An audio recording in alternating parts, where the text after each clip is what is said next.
I waited over 15 minutes before he was finally ushered into the conference room.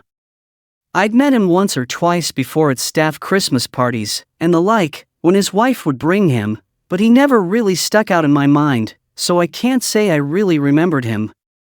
Looking at him, I realized that there was something vaguely disturbing about him. He was wearing a custom-made cloth suit that must have cost a cool $5,000. It wasn't as small as I thought, but it wasn't too big either.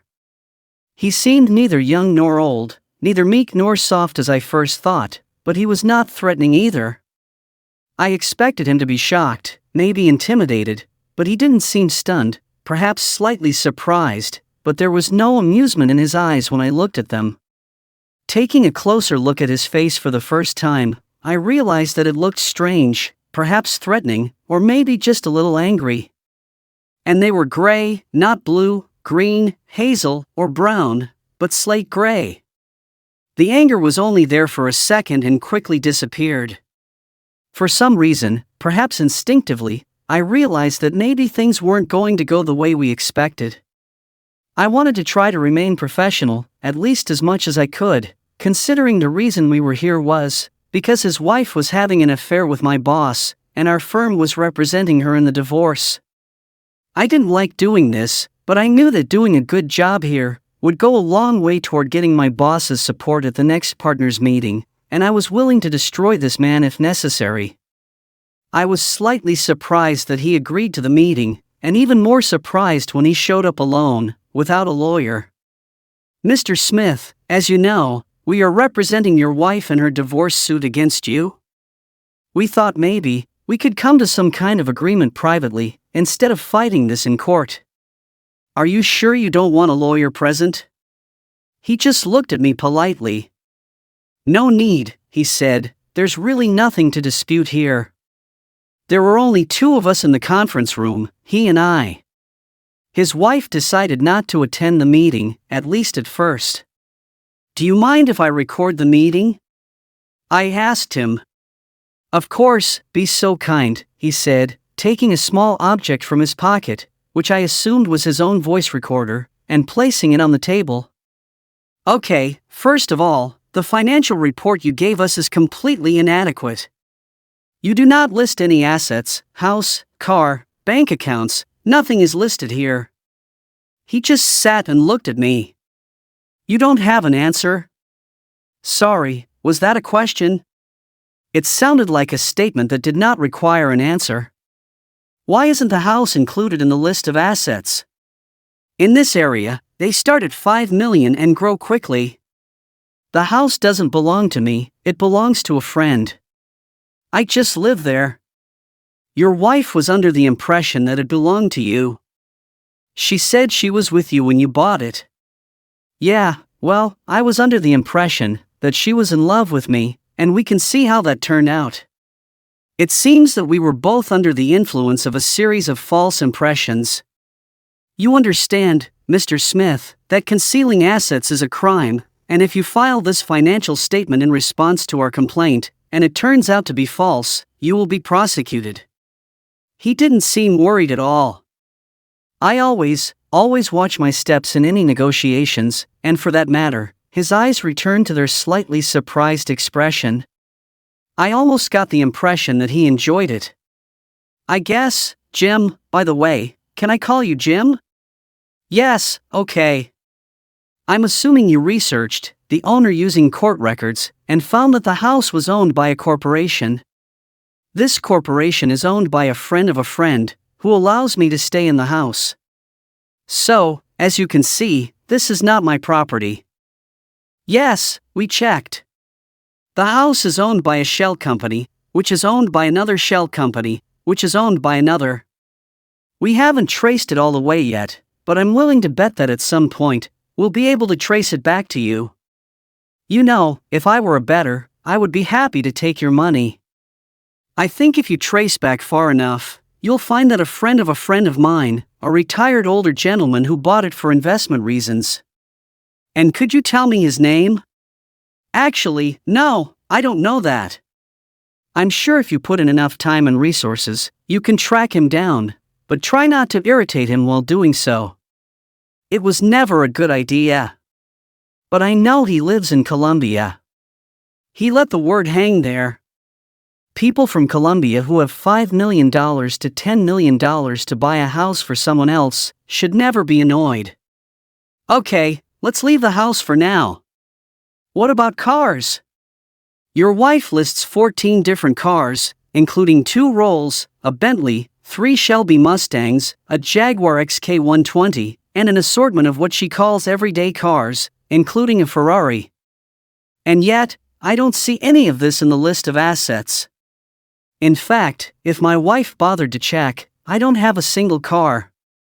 Again, they are all owned by different corporations, and I am just the caretaker. I ride them and take full advantage of them, but I don't really own them. To be honest, she never really checked anything. She is easily distracted by beautiful trinkets, gourmet cuisine, beautiful clothes. As long as we went to the best restaurants and she had a cook to cook and a maid to clean, she was happy. But they are all employees, just like me, and she's easy to distract. Let's talk about your work. You eat at the best restaurants, drive a Mercedes, Bentley, or Ferrari, your suit looks tailored, and the suit alone must cost over $5,000, yet you report an income of $664,000. Do you seriously think that I will believe this? A bit like my wife's impressions, I am not responsible for your beliefs. She has her opinion, you have yours, but to me, I'm just a simple caretaker. Your wife says that you travel quite often on business. She says you've been away for a few days to a week at irregular intervals. What type of caretaker travels so frequently on business, always first class, I take it? And it's just a matter of $64,000, isn't it?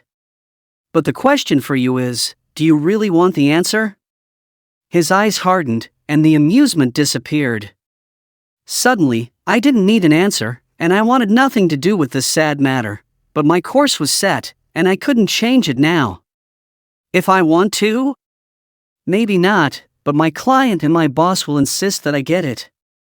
Fair enough, you are the mediator here, aren't you? So, I'll give you some friendly advice. Before this is all over, the damage will be done, and unless you want to become so-called collateral damage, I suggest you take a vacation. Several weeks of vacation may be required.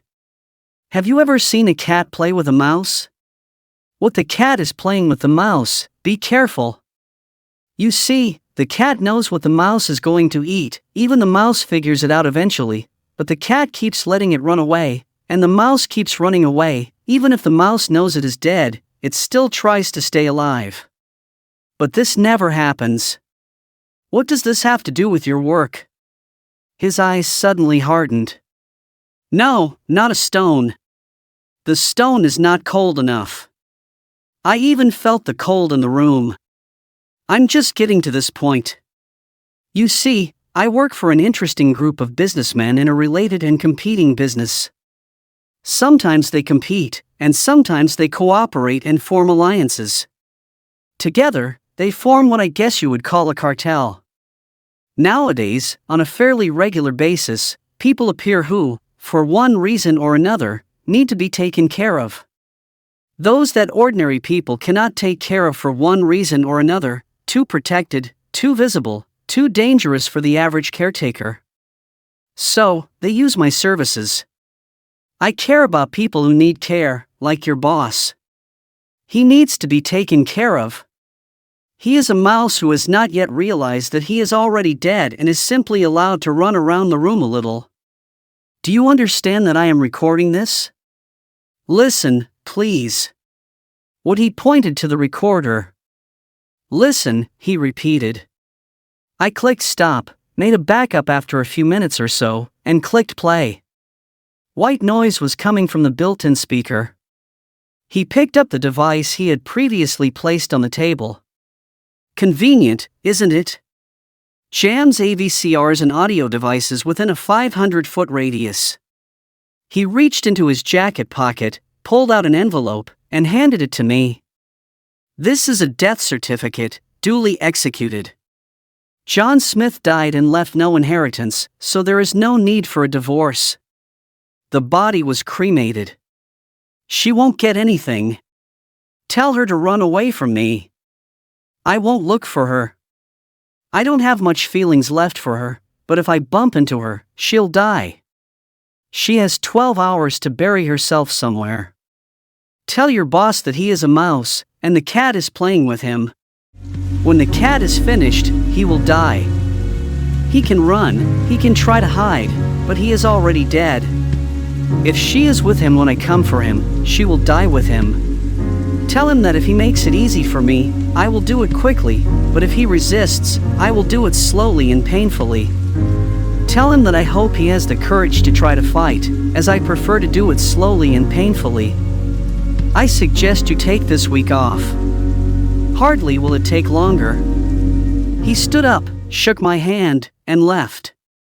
I told my boss and his girlfriend everything he said. The death certificate was legal. He was a ghost. She turned pale and ran away, and we never saw her again. I went to the Cape for a week, and when I came back, I had a new boss. It looks like the previous one was slowly fried to death in a terrible car accident. If you enjoyed this gripping tale and are eager for more, don't forget to like, comment, and subscribe for future stories that will keep you on the edge of your seat.